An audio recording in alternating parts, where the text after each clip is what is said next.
तो hello guys, मैं Anthony John, numerologist and vastu consultant. आज हम बात करने जाएंगे न्यूमरोलॉजी की, वास्तु की और एस्ट्रोलॉजी की। अब सबसे पहले बात करते हैं न्यूमरोलॉजी की।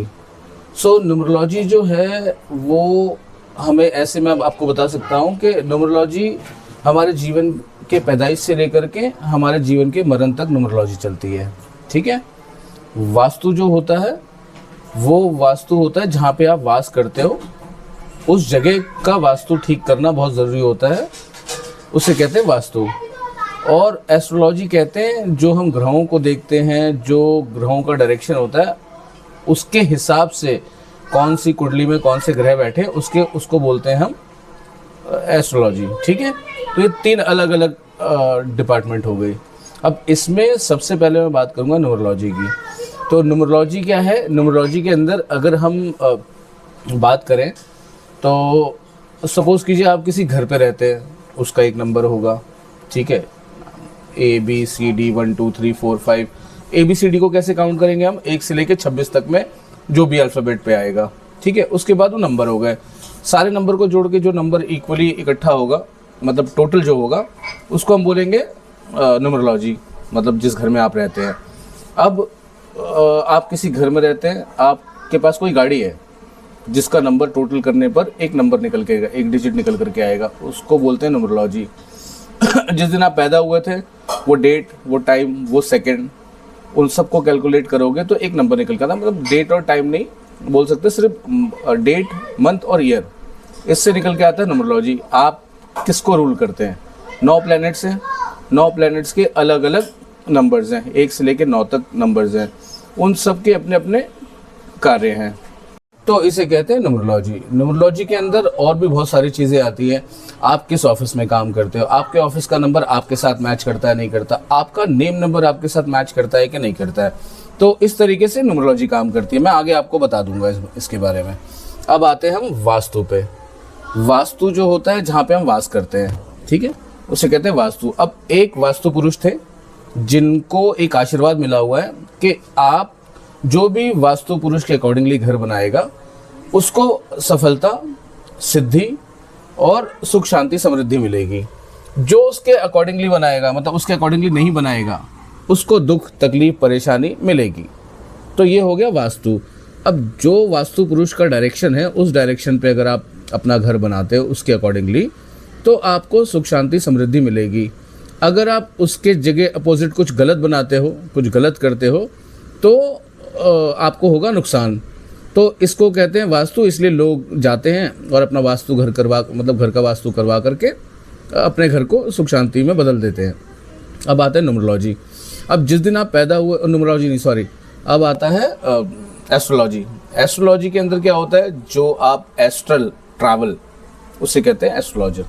अब एस्ट्रोलॉजी के अंदर क्या होता है कि जो लोग जिस तारीख को पैदा हुए, वो नक्षत्र कौन सा था, वो कौन सा पक्ष था, इस तरीके से वो सारे ग्रहों की गणना करने के बाद निकल के आता है एस्ट्रोलॉजी।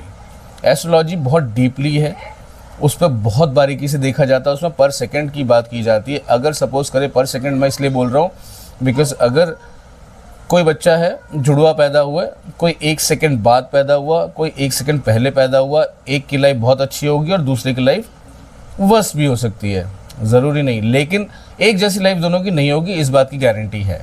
तो सेकंड पे भी कैलकुलेशन होती है, बट आज की डेट में लोग एस्ट्रोलॉजर्स बोल देते हैं कोई बात नहीं है जी, इतना इतना तो चल जाएगा, इतना मिनट, इतना सेकंड, कोई बात नहीं है, इसको एवरेज में ले लेते हैं।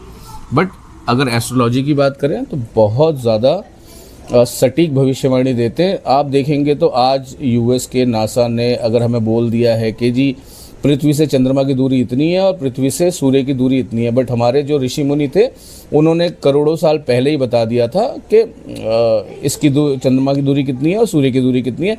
वैसे ही अलग अलग प्लैनेट्स के बारे में बता दिया था। जो प्लैनेट्स एक प्लैनेट के डिस्टेंस में आएगा तो क्या असर पड़ेगा, 360 डिग्री पे आएगा तो क्या फ़र्क पड़ेगा, 270 डिग्री पे आएगा तो क्या फ़र्क पड़ेगा, इस तरह इसको बोलते हैं एस्ट्रोलॉजी। एस्ट्रोलॉजी आज की डेट में लोगों को पता भी नहीं है। जितने भी एस्ट्रोलॉजर्स घूम रहे हैं नाम पे, एस्ट्रोलॉजर्स पे कुछ नहीं पता उनको। कोई इक्का दुक्का होंगे जिनके को पता होगा इसके बारे में, वरना डीपली नॉलेज किसी को भी नहीं है। भविष्यवाणी कर देते हैं लोग, कुछ लोग हैं जो बहुत डीपली काम करते हैं, उनको पता होता है, वो भी वो रिसर्च करते हैं, यहाँ से पढ़ते हैं, वहाँ से पढ़ते हैं और आपको दे देते हैं। जैसे मैं आपको बता रहा था वास्तु पुरुष के बारे में, तो इसकी भी एक कहानी है। हुआ क्या था कि ब्रह्मा जी के आशीर्वाद से महादेव को पसीना आया। अब वो पसीने की एक बूंद ज़मीन पे गिरी, उस ज़मीन पे जो बूंद गिरी उससे वास्तु पुरुष का जन्म हुआ। अब वो वास्तु पुरुष जो था वो महादेव के पास गया कि मुझे भूख लगी है और मुझे कुछ खाने के लिए चाहिए। तो महादेव ने कहा आप एक काम कीजिए, आप जाइए और जो मिले आप वो खा लीजिए। जब वो वास्तु पुरुष निकले तो उन्होंने पेड़ देखा, ज़मीन देखी, मिट्टी देखी, दानव देखे, देवता देखे, सबको खाना शुरू कर दिया। अब जब सबको खाना शुरू कर दिया तो लोगों ने कहा कि भाई ये क्या मजाक है, ये तो सब ऐसे तो सब कुछ नष्ट हो जाएगा। तो सारे के सारे देवता भक्के गए महादेव के पास। तो महादेव ने कहा कि एक काम करो, इसको ना तुम उल्टा दफना दो, ठीक है, ज़मीन के नीचे उल्टा दफना दो। तो उसको देवताओं ने मिलकर उसको उल्टा दफना दिया। अब जब दफना दिया तो लोगों ने कहा कि जब ये बोलने लगे तो बोले कि यार मेरी क्या गलती है। वास्तु पुरुष ने बोला मेरी क्या गलती है, मेरे को तो जो महादेव ने कहा वही मैंने किया। तो जब उसने बोला तो ब्रह्मा जी आए। ब्रह्मा जी ने कहा मैं तुम्हें आज से अपना पुत्र मानता हूँ और आज के बाद जितने भी लोग वास्तु के हिसाब से अपना घर बनाएंगे उनको तुम सुख समृद्धि देना, और जो तुम्हारे वास्तु के हिसाब से घर नहीं बनाएंगे उनका सारी सुख शांति तुम खा लेना। तो इसे इसीलिए बोलते हैं वास्तु ठीक करने के लिए।